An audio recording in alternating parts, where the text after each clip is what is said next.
ন্যায় ইনসাফ এবং কোরআনের আইনের ভিত্তিতে উঠবে। এই লড়াইয়ের জন্য চলিয়েছেন আপনারা। আগামীতে যে কোনো ফেস্টিভাল নতুন পুরাতন বুঝি না, এই ফেস্টিভালের বিরুদ্ধে আমাদেরকে কঠোর প্রতিরোধ গড়ে তুলতে হবে।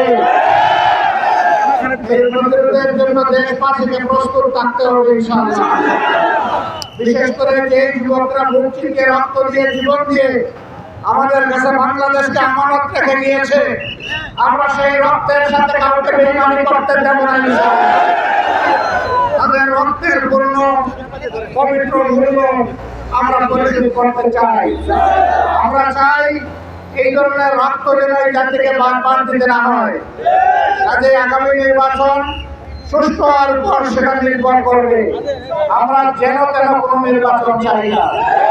বাংলাদেশের বিভিন্ন জায়গায় ইদানিং রাজনীতির নামে অপকল্প আর উৎপাত আমরা লক্ষ্য করছি। আমরা সংশ্লিষ্ট দলগুলোকে বলবো, সাবধান হন, নিজেদেরকে সামলান, নইলে জনগণই আপনাদেরকে সামলিয়ে দেবে। সবাই ভালো থাকবেন। আগামী লড়াইয়ের জন্য প্রস্তুত হন। এই লড়াইয়ে কোরআন বুকে দিয়ে আমরা জিতবো ইনশাআল্লাহ।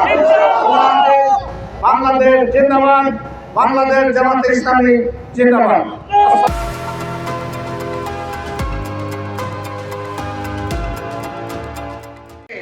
আজকে বাংলার জনগণ ঐক্যবদ্ধ, লুটেরা দুর্নীতিবাজ ওই স্বপ্ন সফল করতে পারবে।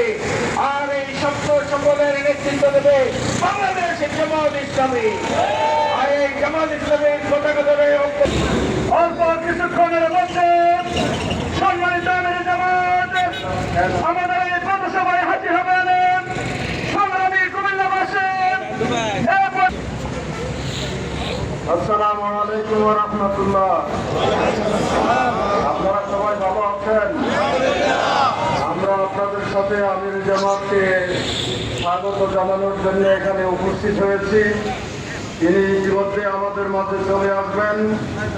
আমরা জনতার ঐক্যবদ্ধ অভ্যুত্থানের মাধ্যমে স্বৈরাচার বাংলাদেশ থেকে পালিয়ে যেতে বাধ্য হয়েছে। আজকে তার মাসে এই মাসেই আমাদেরকে আরেকটি ব্যালট বিপ্লবের জন্য সর্বশক্তি